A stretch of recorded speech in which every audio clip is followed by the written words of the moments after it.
защищать народов, да, любой национальности, вероисповедания, это долг каждого. Поэтому эти сатанисты сегодня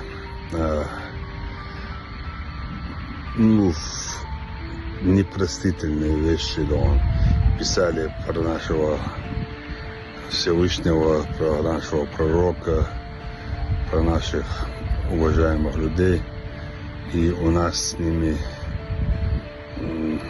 отдельные счеты тоже, да. Поэтому в Чеченской Республике, да, каждый, да, не первый, да, каждый, да, даже больше, да, доброволец, да, и женщины, и все, чтобы достать